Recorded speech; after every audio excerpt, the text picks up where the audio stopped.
Istri Biasa saya itu pernah saya voyeurism. pakein kostum Iron Man dok. Wah, bukanya susah banget. Keras tuh, Pak. Lu ngatain bini gue.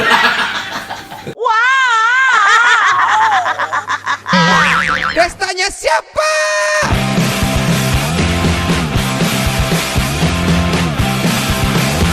Oke, kalau yang sahabat-sahabat dok. Nah, yang sahabat-sahabat saya punya beberapa pasien juga yang mula-mula saya datang ke sini dengan keputihan.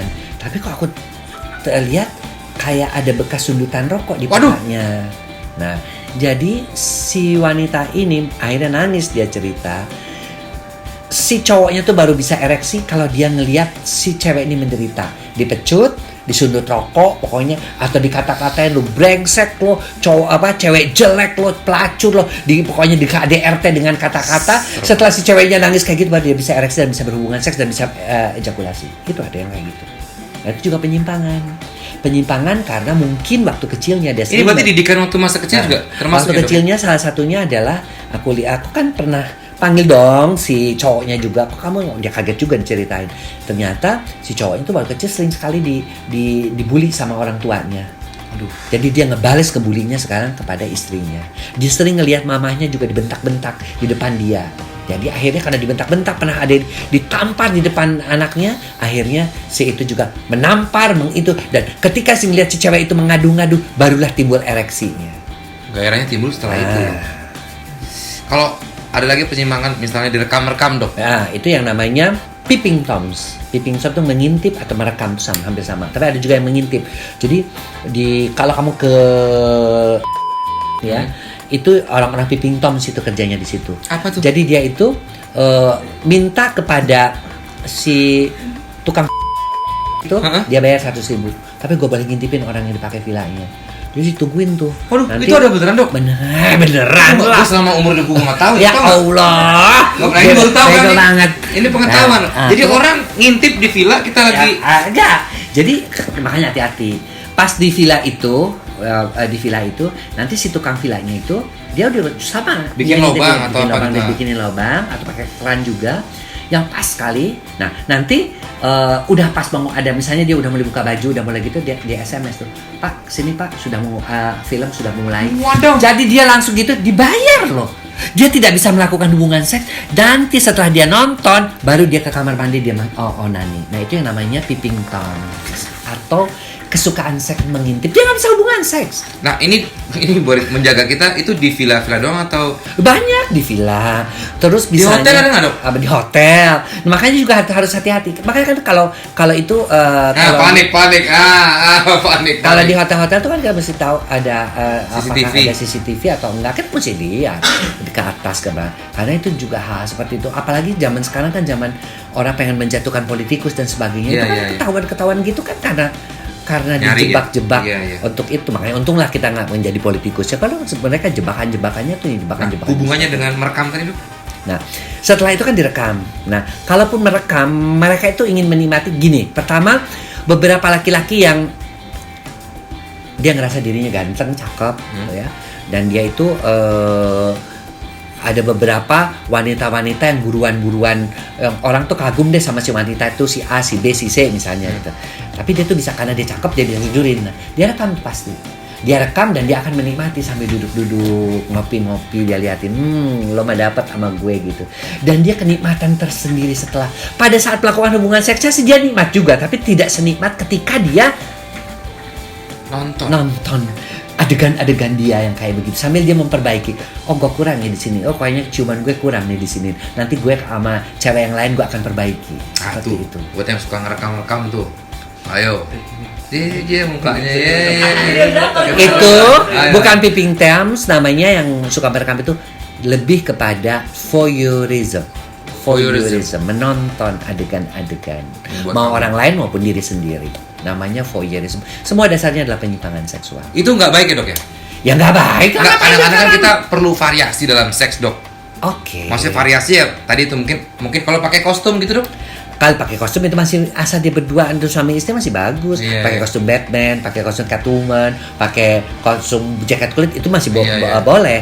Tapi yang nggak baik itu kan yang saya katakan, kalau sudah ada penyimpangan, artinya tuh dia itu merasa nyaman dia hubungan seks biasa tapi direkam, dan setelah lebih enak dia nonton daripada Tuh.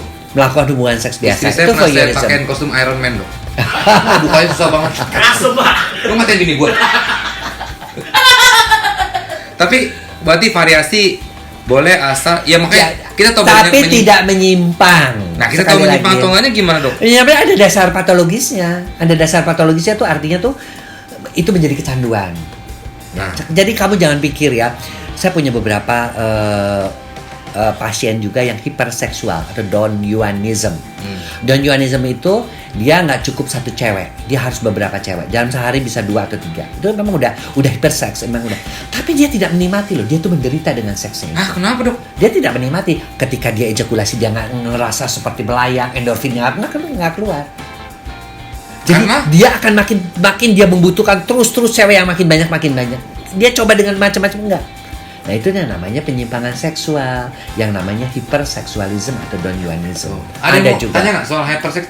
Nah, Kayak hawa nafsu cewek sama cowok tuh sebenarnya sama atau beda? Sama. Oh sama. Oke. Jadi jangan bilang bahwa cowok lah yang nafsu. Nggak mungkin. Saya kan di sini selalu kalau kasus-kasus hamil di luar nikah, saya selalu tanya. Banyak cowok yang bilang gini, yang buka celana saya juga dia kodok, bukan saya. Si cowoknya bilang begitu. Berarti kan ada si Sama cewek aja. ini yang kepengen. Yang pengen mencoba tuh malah ceweknya. Kadang-kadang beberapa cowoknya yang nggak ngerti gitu loh. Tapi ceweknya lebih pinter. Itu banyak. Gitu. hamil di luar nikah. Nah ini nyambung lagi. Waduh. Anda pernah? Kok loncatnya jauh sih Pak? Kita nggak ngomong ke sana. Oh iya. Lebih ke arah misalnya banyak kan sekarang Saya deg-degan kayaknya efek ini Pak. pasangan muda yang berhubungan seks biar nggak hamil gitu dok. Banyak yang jaga. Itu Pakai kondom aja. tetap ada kemungkinan hamil tapi dok. Enggak.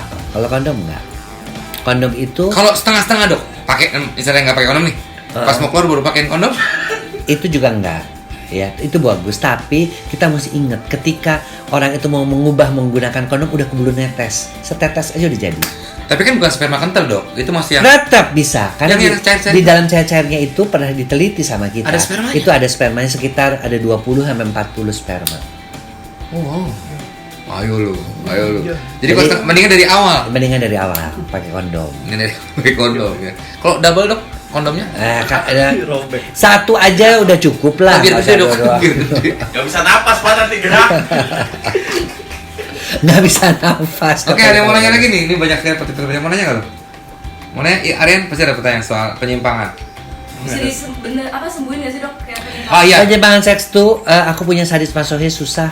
Meskipun malah dia nggak datang lagi. Padahal kita bilang suruh ke kita kirim ke psikiater. Aku telepon psikiaternya juga enggak dok, nggak datang ke sini. Jadi menganggap dia ya udah si ceweknya juga lama-lama kan jadi masochis juga. Bahkan sekarang dia kan aku suruh cerai.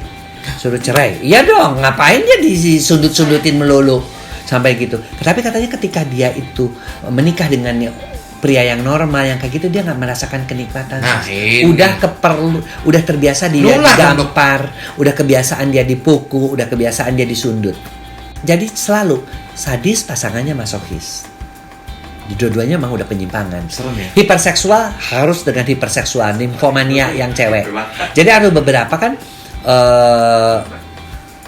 saya tiap hari dok, sehari bisa 3 kali. Oke, kalau istrinya kamu juga begitu mau. Kalau enggak si ceweknya kasihan. Bayangin aja ada pasien yang pagi udah dapat jatah.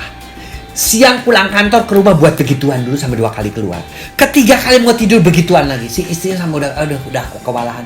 Saya suruh kawin lagi aja deh dok. Iya, Karena karena kan cewek dia nggak boleh nolak ya, iya nggak bisa kan. Dia hiperseks ya. Harus dapatnya hiperseks juga. Ada juga yang pasangan yang memang hidupnya itu hampir seluruh hidupnya itu dibaktikan hanya untuk seks. Si Waduh. cowoknya juga kayak begitu. Ada juga. Masukin.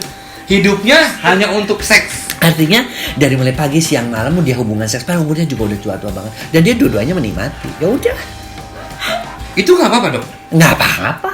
Karena memang dia juga nafsu yang tinggi gede, nymphomania, yang satu juga hiper. Meskipun dasarnya menurut saya sih ada dua-duanya juga ada. Kalau kita teliti tuh dasar-dasarnya ada dasar-dasar patologisnya juga. Tapi usia mempengaruhi nafsu Seperti seks, yang maksudnya? aku lihat si cowoknya dia pernah melihat ibunya hubungan seks dengan laki-laki lain. Terus yang si ceweknya juga sama, dia pernah hidupnya itu mamahnya itu hidupnya itu di dalam kompleks pelacuran. Aku pokoknya pengen tahu ya. Aku selalu pengen tahu cerita-cerita kenapa mereka sampai jadi begitu. Kita misalnya kita ungkit, kita tanya, kita banyak deh. Pokoknya jadi artinya kalau dapat orang-orang yang sampai akhirnya mengalami penyimpangan seksual, itu pasti dasarnya juga fondasinya udah nggak kuat. Ya, termasuk kan kalau kita RS ya, yang di London itu yang memperkosa kasus-kasus itu juga pernah ternyata ketika kita masa lalunya dia pernah ditiduri oleh pamannya. Jadi artinya selalu ada. Ya, kalau kita mau cari meskipun kadang-kadang nggak ada, memang kadang-kadang tidak ada, tapi kalau kita coba ulik satu demi satu. Kejiwaan. Ya, seperti aku punya pasien yang nimfomania ya. Nimfomania perempuan yang sampai lakinya mesti 4 bukan trisam lagi 4 sekaligus. Itu juga ada yang seperti itu. Dan itu kalau kita lihat memang dasar-dasarnya seperti itu. Mereka ada kelainan-kelainan, dulunya dia melihat ibunya mengalami KDRT. Itu kalau dari kayak gitu nggak bisa disembuhin, Dok? Ya penyembuhannya kita minta bantuan, tentu saya kalau aku sebagai konsultan seks, sebagai psikolog nggak terlalu banyak kan yang lebih menguasai kayak gitu kan biasa psikiater. Tapi mereka juga kadang-kadang suka nggak mau kalau disuruh ke sana. Gitu loh, karena dianggapnya kan saya nggak sakit, Dok. Kalau yang penting kan dia juga biarpun saya pukul-pukul dia juga tetap aja menikmati kok, dia juga bisa orgasme kok. Nah, kadang-kadang kan suka begitu gitu. Pengaruh film itu ini nggak sih, Dok? Sangat. Pengaruh film sangat, apalagi kalau anak-anak yang belum mendapatkan pendidikan seks tapi udah ngelihat film-film kayak begitu, itu sangat berpengaruh. Pengaruhnya karena itu hari-hari ya. Jadi ada yang namanya otak tengah ya. Otak tengah itu yang menghubungkan antara otak kiri dan otak kanan. Otak logika kiri, otak kanan otak bahasa ya, otak perasaan. Di tengah ini ada penyambung kombinasi. Nah, nonton pornografi, nonton apa yang dirusak tuh otak tengah. Jadi nanti akibatnya apa? Kacau nih antara kiri dan kanan otaknya. Dan di situ bekerja misalnya hormon dopamin, hormon yang selalu membutuhkan kecanduan. Keluar lagi nanti hormon oksitosin, hormon cinta. Pengennya cuma dicinta aja, oksitosin. Keluar lagi nanti ada hormon norepinefrin. Itu juga inginnya hanya seks saja. Nah itulah karena kacaunya di otak tengah ini, maka dia akhirnya menjadi penyimpangan. Makanya hati-hati nonton video-video porno seperti itu. VPN dinyalain jadi bisa buka bebas. Tapi bukannya itu melatih kita untuk jadi tahu posisi-posisi. Oh enggak. Kalau udah sekedar posisi-posisi. Kalau orang itu sudah mengerti dan sudah pada cukup dewasa, oke. Tapi kan yang nonton ini kan yang ngelihat anak-anak trisam, yang lihat anak-anak, nanti dia panggil lah tahun baru teman-temannya. Saya pernah dapat anak SMA trisam, foursome. Anak-anak SMA loh. Itu karena sex education. Karena sex education nggak dapet. Makanya saya juga bingung kenapa sex education dilarang-larang. Padahal itu suatu pendidikan yang bagus ya. Acara mesti malam-malam. Justru mereka itu milenial itu harus tahu yang mana yang benar, yang mana yang salah gitu. Tapi kalau nonton film porno, Dok, itu kan bisa udah suami istri, terus suaminya nonton film porno, dia kan jadi ngebayangin asal berdua sama istrinya nggak apa-apa.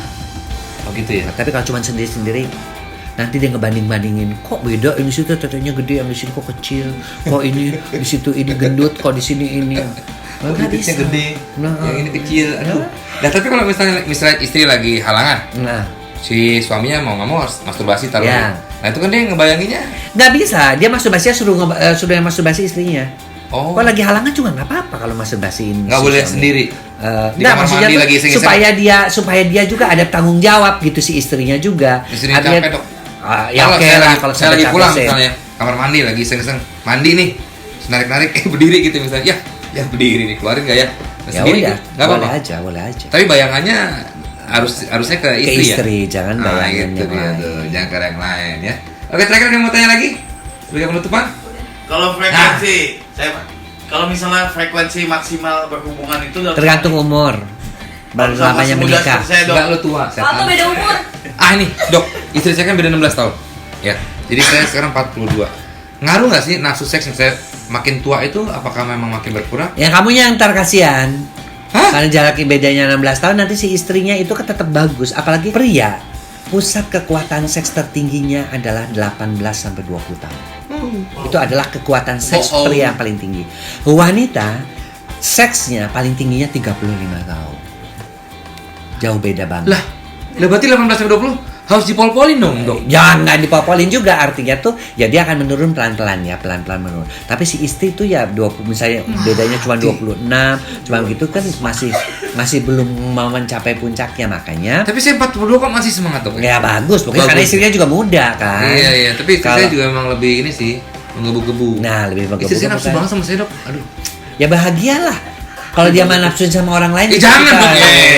Makanya jangan itu gitu, Dok. harus nafsunya sama suaminya sendiri. Tapi sekarang nyari waktu susah, Dok, karena ada anak 3, Dok ya.